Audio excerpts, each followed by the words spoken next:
Buenas tardes, esta es una versión online acerca de una serie de estudios bíblicos que tuve el privilegio de compartir con otros acá en el grupo hispano, el Ministerio Hispano en Iowa, en una prisión local. Y en esta oportunidad quisiera hablar sobre el Evangelio según San Juan capítulo 5, con la historia titulada El paralítico de Bethesda. Esta es una historia original de San Juan, es decir, no se encuentra en los otros evangelios de Mateo, Marcos o Lucas. Pero al igual que las otras historias o relatos de la vida de nuestro Señor Jesucristo, este relato nos enseña también una característica importante de la persona divina de nuestro Señor Jesucristo, su amor y su compasión para con los hombres. Y en este caso, su amor y su compasión para un hombre que estaba enfermo de parálisis y estaba ahí esperando 38 años para ser curado.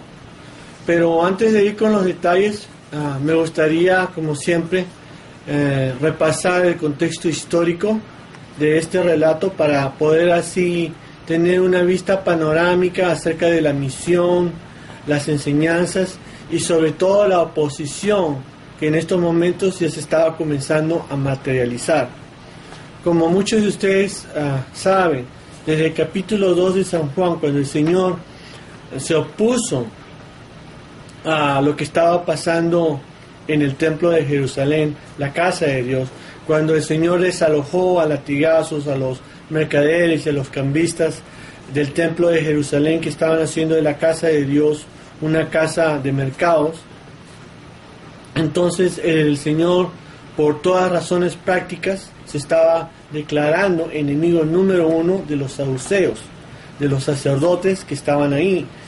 Como muchos de ustedes saben, en aquel tiempo el liderazgo del pueblo de Israel estaba dirigido por fundamentalmente, esencialmente dos sectas. Habían más, pero esencialmente habían dos sectas religiosas principales que lidiaban el pueblo de Israel, la secta de los fariseos y la secta de los saduceos. Estas eran dos partidos políticos que gobernaban al país. No tenían poder absoluto, no tenían poder económico, político, sobre todo militar. Eso estaba a cargo de los romanos. Pero como ustedes saben, los judíos en aquel tiempo, los israelitas, gozaban de ciertas libertades religiosas para alabar a Jehová, Yahweh, como lo quieran decir, cualquiera de los nombres bíblicos de Dios. Entonces, como el Señor se había declarado enemigo número uno de los saduceos, es decir, las personas que estaban cuidando el templo de Jerusalén, los sacerdotes, en esta oportunidad, con este relato y al comienzo de este capítulo vemos que la oposición en contra del Señor ya se estaba materializando. Ya no eran solamente deseos de matar al Señor, sino ya estaban tratando continuamente, ¿no? Esa es la forma del verbo original en griego, sugiere que era un continuo esfuerzo para arrestar y matar al Señor Jesús. Pero nada le iba a pasar al Señor porque todavía su hora no había llegado. Las cosas, los eventos históricos bíblicos siempre están controlados por el Señor, quien es soberano y está en control de todo. Entonces leamos estos versículos, pero antes, ¿por qué no inclinamos nuestro rostro para pedirle al Señor que sea realmente Él el que nos guía en esta lectura y estudio de su palabra, y que sea el Espíritu Santo en realidad el que nos pueda hablar a nosotros de una forma personal? Oremos. Señor Dios Padre Celestial, no sé quién me va a escuchar, espero que alguien por ahí pueda escuchar su voz a través de mi persona, que aunque no merezco hablar de su evangelio, Señor, usted nos hace dignos. Padre Celestial, que esta sea una bendición, un estudio bíblico, que las personas puedan encontrar en sus palabras paz y gozo y felicidad, y que puedan también aplicar las enseñanzas a sus vidas, cualquier duda que puedan tener acerca de la persona de Jesús, su misión o sus enseñanzas. Se lo pedimos en el nombre de Cristo Jesús. Amén. Amén. Entonces leamos los 18 primeros versículos de San Juan, capítulo 5, versículos del 1 al 18.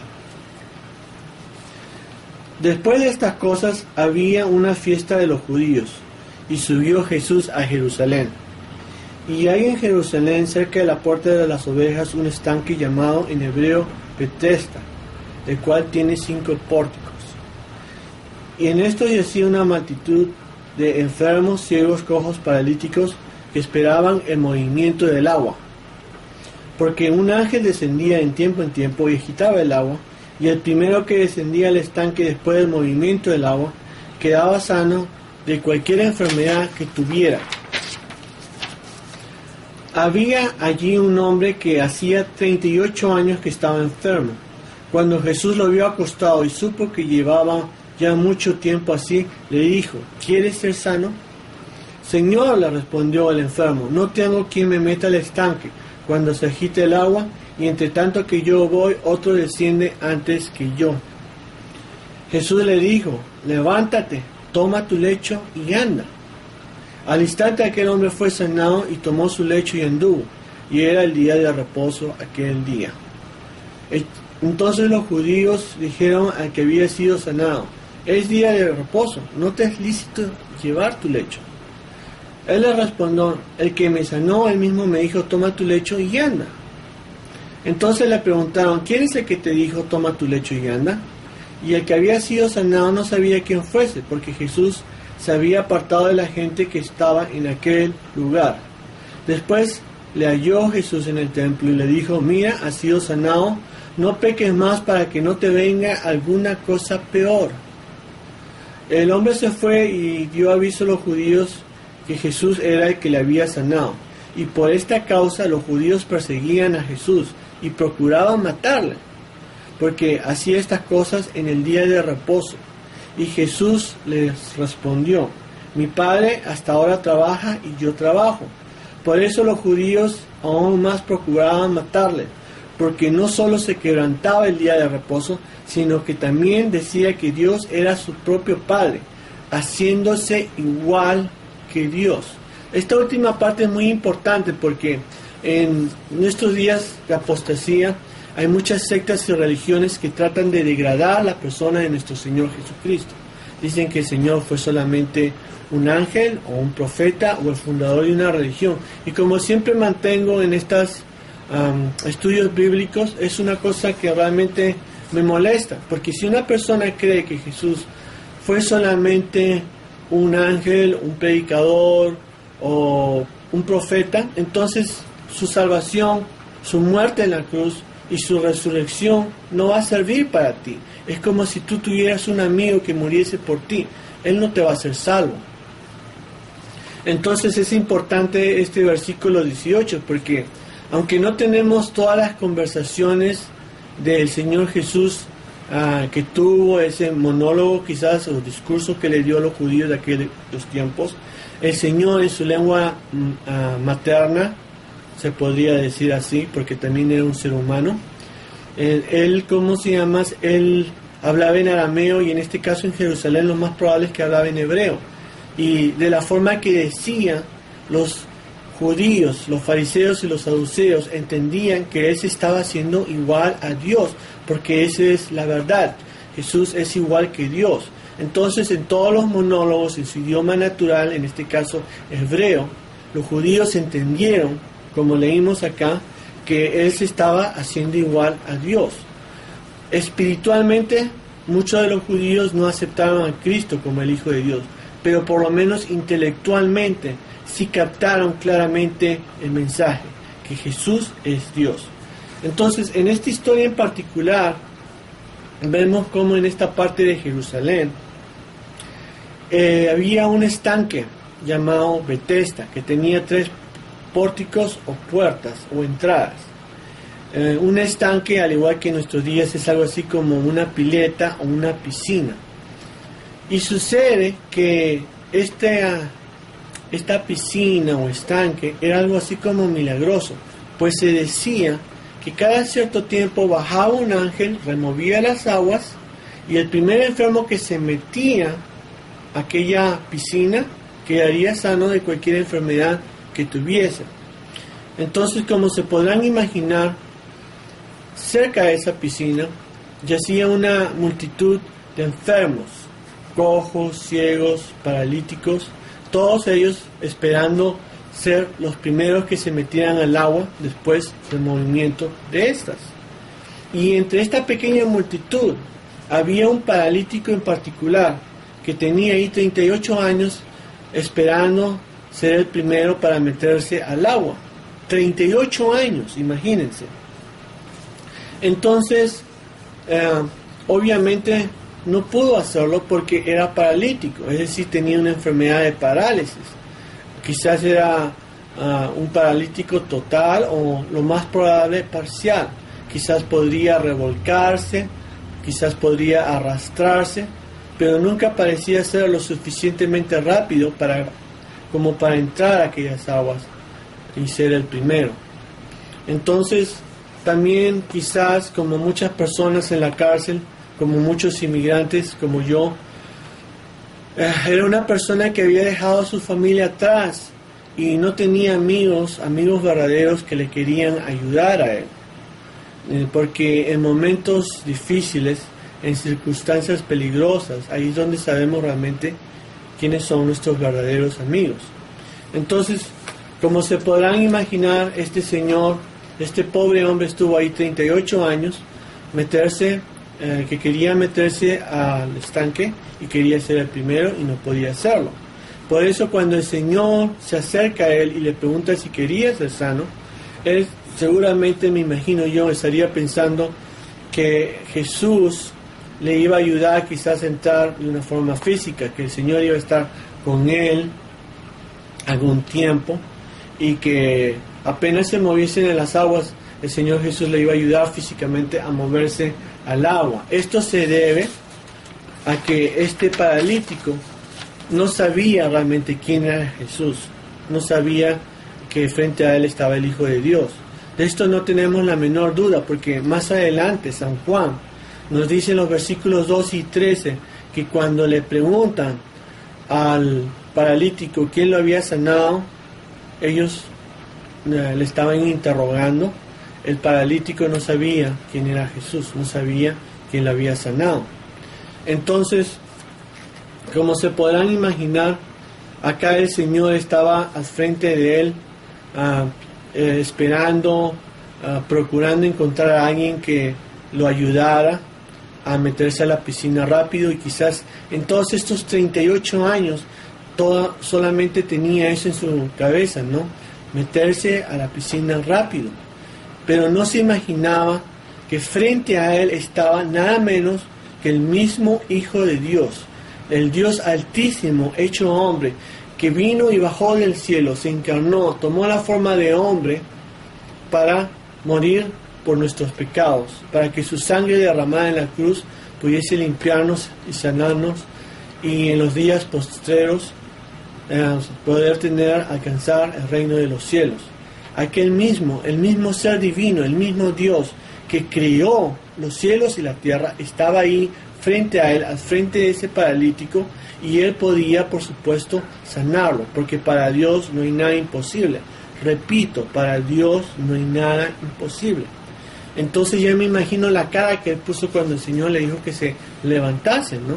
Porque él seguramente pensó que Jesús le había ofrecer su ayuda física para cargarlo quizás a la piscina y meterlo rápido.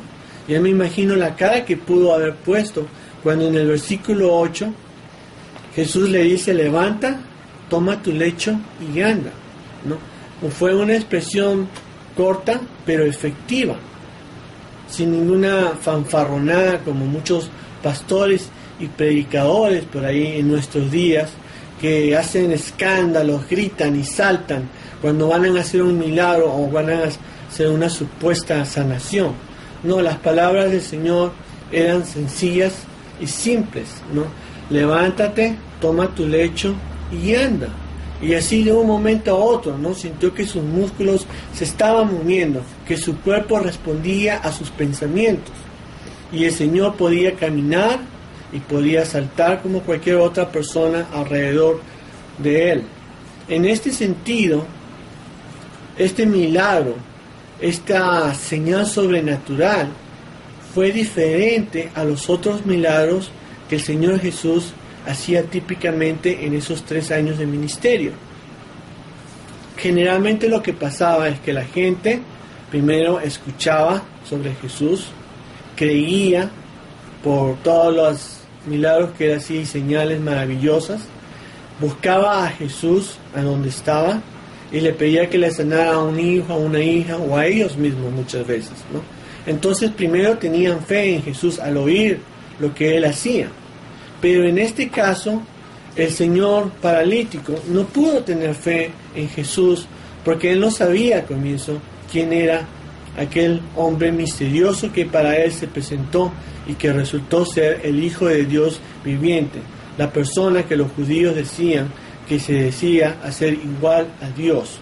Entonces vemos que este señor es sanado, se va a su casa, o lo que había sido su casa quizás hace 38 años, y unos judíos por ahí lo observan que está cargando su lecho. Los judíos, aquí la palabra judía se entiende que eran más que nada los fariseos, porque ellos se consideraban a sí mismos como guardianes de la ley de Moisés, y ellos lo observan, ¿no?, cargando su lecho, que quizás era algo así como un rollo que se extendía así para poder reposar una persona, y le dicen: oye tú, ¿por qué estás creando eso? Tú no sabes que está prohibido hacer eso en el día de reposo, en el Sabbat judío, que era el sábado. Y él les dice: bueno, el que me curó me mandó a que hiciera esto. Y ellos lógicamente le preguntan: ¿quién fue el que te curó? Y él no sabía qué responder, porque no sabía todavía en ese momento quién era. Pero más adelante vemos que el Señor lo encuentra en el templo y le da una advertencia muy seria. Le dijo en el versículo 14: mira, has sido sanado, no peques más, para que no te venga alguna cosa peor, ¿no? Y de ahí quizás este ex paralítico ahora le pregunta al mismo Señor, o a sus discípulos, o a las personas que estaban alrededor de Jesús, le pregunta quién era ese hombre, y le dicen que era un tal llamado Jesús de Nazaret, como se le conocía aquel tiempo. En aquellos tiempos identificaban a la persona primero por su primer nombre y después por el lugar de procedencia, ¿no? Por ejemplo, si tú eres un tal Rodríguez, en vez de llamarte un tal Luis Rodríguez, digamos, ¿no?, te decían: tú eres Luis de Matamoros, o eres Enrique de Buenos Aires. En ese tiempo las poblaciones de la gente, ¿no?, eran en miles, más que millones en la mayoría de los pueblos. Entonces era posible hacer eso, y esa era la forma en que ellos se identificaban. Por eso él fue, y después, como leímos, él fue a alertar a las autoridades judías que aquel que lo había hecho cargar el lecho era un tal Jesús de Nazaret. Y ahora bien, ¿por qué no analizamos este versículo 14? ¿Qué es lo que el Señor Jesús quería decir con esta frase, ¿no? Mira, has sido sanado, no peques más, para que no te venga alguna cosa peor.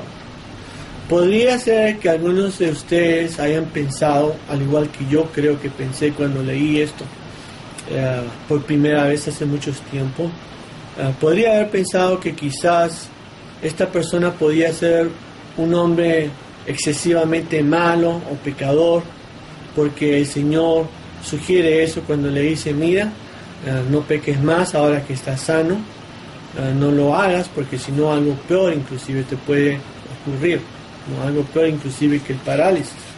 Entonces uno podría pensar eso, ¿no?, que este hombre había sido quizás tan malo y tan pecador que de alguna forma u otra Dios Todopoderoso tuvo que participar divinamente para que este hombre dejara de hacer maldades. Le dio una parálisis total para que no pudiese hacer más daño a la gente. De esto realmente no estamos 100% seguros, pero el lenguaje que el Señor emplea en el versículo 14 sugiere que puede ser ese el caso. En una historia parecida, en Mateo 9, también tenemos otras historias un poquito similar a esta, de otro paralítico que lo traen en camilla a Jesús.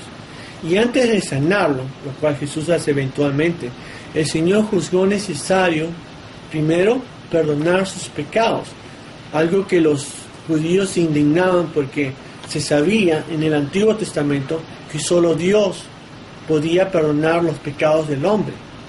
Entonces en Mateo 1 y 2, el Señor le dice a este paralítico,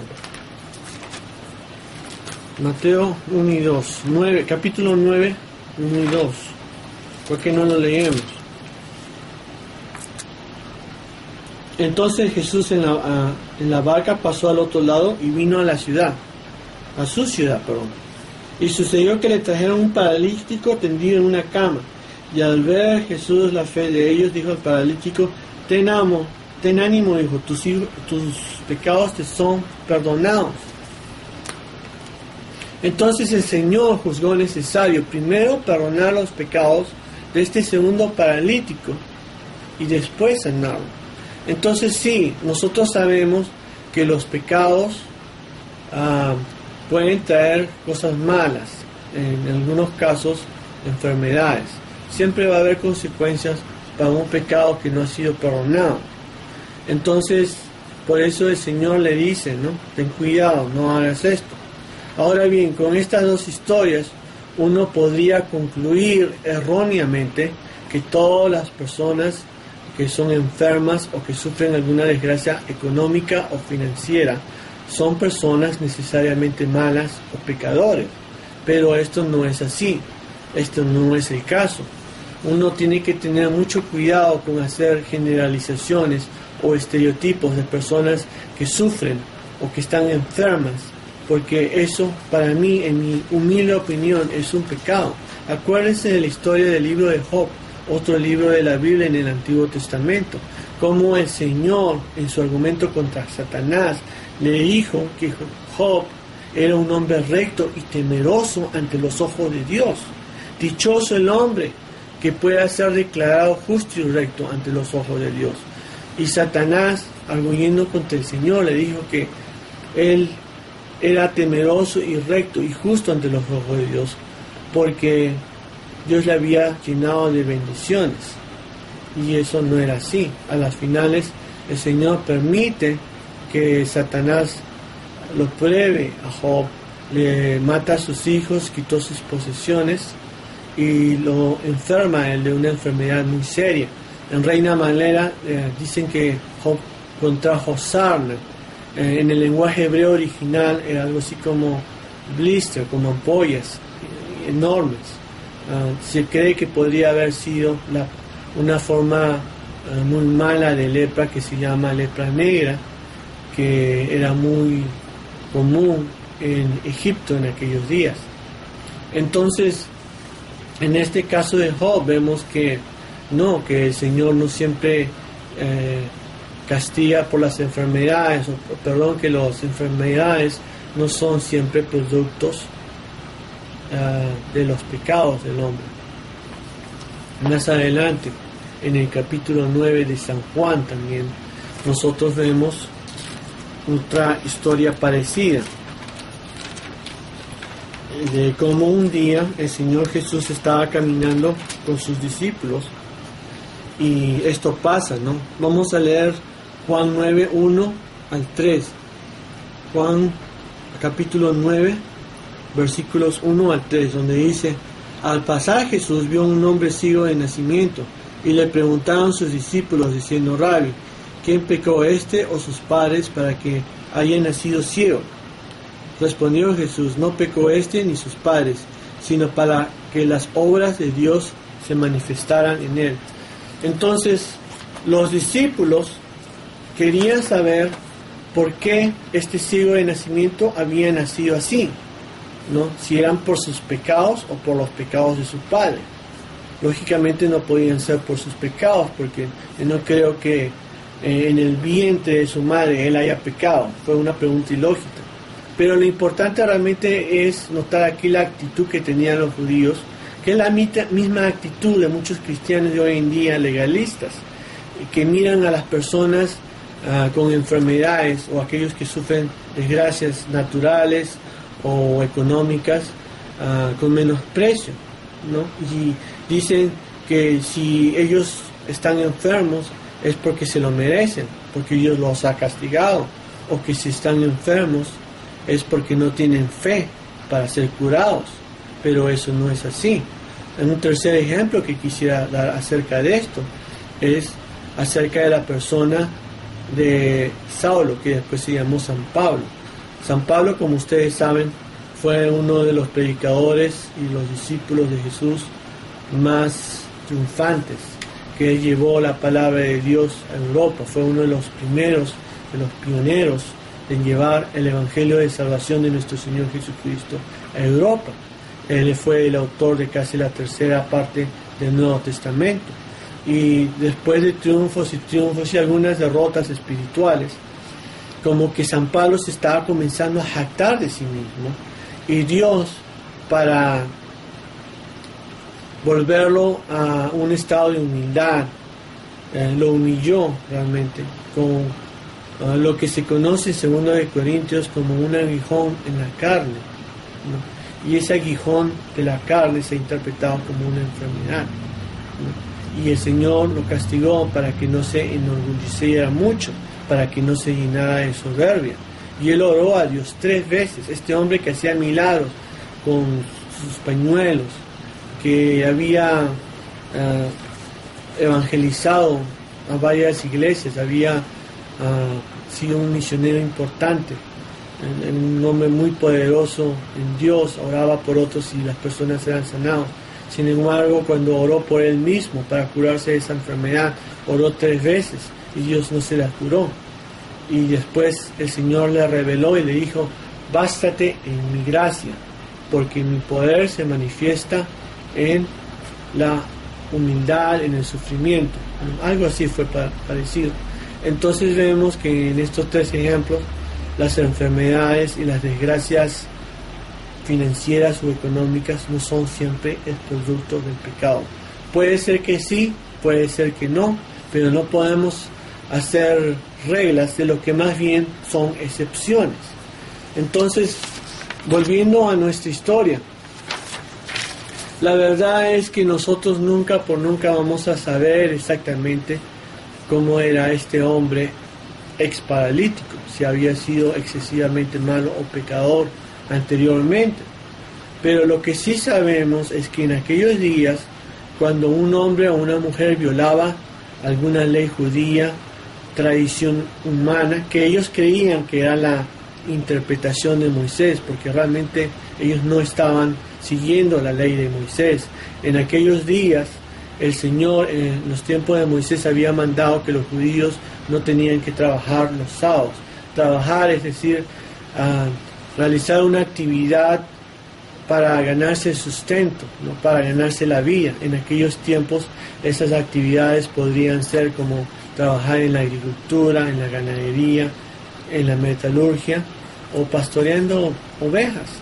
Entonces esas eran realmente las actividades que Dios mandó a los judíos que no participaran, ¿no? En los sábados, que era el día de reposo, el día bendito del Señor. Pero los judíos siglos atrás se habían reunido en concilios, habían tenido discusiones o más bien argumentos acerca de la interpretación de la ley de Moisés, y habían venido con una lista de 39 actividades que ellos consideraban ilegales ante la ley de Dios, interpretaciones realmente absurdas. Por ejemplo, ellos creían que una persona no podía ni siquiera poner una aguja en una túnica, porque eso ya era considerado pecado. Y eso es algo que el Señor nunca había realmente enseñado a los judíos. Esta actividad se refería más que nada a inactividad laboral. Y entonces este judío en realidad no había desobedecido a Dios, al contrario, estaba obedeciendo a Jesús. El Señor le había dicho, ve, toma tu camilla y anda. Y eso fue exactamente lo que él hizo, ¿no? Y quizás por ahí cuando podamos pensar que cómo es que Jesús, que lo sanó y que fue tan bueno con este hombre paralítico, cómo es que él va a buscar a los judíos y les dice, ¿no?, como para limpiarse sus manos, como Poncio Pilato le dice que yo no fui, que fue el Señor Jesús de Nazaret el que me ordenó cargar esa camilla o ese lecho. Y quizás sí, podría haber sido una persona mala, pero uno tiene que también juzgar las circunstancias de aquellos tiempos. Como muchos de ustedes saben, en aquellos tiempos, la ley de Moisés, o mejor dicho, la tradición humana, la ley que ellos creían ser la ley de Moisés de acuerdo a su interpretación, no era solamente una ley espiritual, era también la ley de la tierra, the law of the land, como se diría en inglés. Eso es algo así como que uno amanezca sin un cinturón de seguridad. Si la policía te ve, te mete una multa.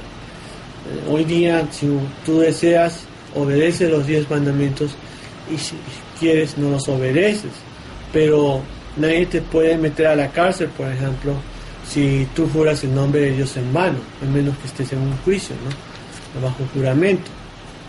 Entonces, las leyes de Moisés no eran solamente preceptos espirituales, eran también leyes de la tierra, leyes que podían traer consecuencias legales, podían meterle una multa, o inclusive en casos extremos podrían inclusive apedrear a una persona hasta matarla. Y por eso lo que este señor estaba haciendo era simplemente defendiéndose, ¿no? Y cuando el Señor lo busca, porque acuérdense, él no fue el que fue a buscar deliberadamente a Jesús para acusarlo. La Biblia nos dice que fue el Señor el que lo encuentra en el templo y ahí le da este aviso o advertencia. Pero yo creo, en mi humilde opinión, que lo que el Señor estaba haciendo es dándole una segunda oportunidad, que así como lo había sanado, lo había restaurado de su enfermedad, así también el Señor quería ayudarla con su problema legal. Se estaba echando la culpa a sí mismo para decir, no fue el paralítico, sino fui yo. Por eso yo creo que el Señor deliberadamente lo buscó y sí le dio una advertencia, pero también le dio una oportunidad de que el ex paralítico pudiese averiguar acerca de la persona de Jesús. Y el Señor, como vemos, es un Dios de primeras, segundas y terceras oportunidades, y Él siempre quiere ayudarnos y restaurarnos. En este caso físicamente, legalmente, en el caso del ciego de nacimiento, en el capítulo 9, le dio la restauración más grande que el Señor podía hacer. Lo restauró espiritualmente, y ese es el milagro más grande que Dios hacía en aquellos tiempos, y el milagro más grande que Dios todavía hace en nuestros propios días: restaurar, cambiar el corazón del hombre. Muchas gracias por escucharme, que el Señor les bendiga.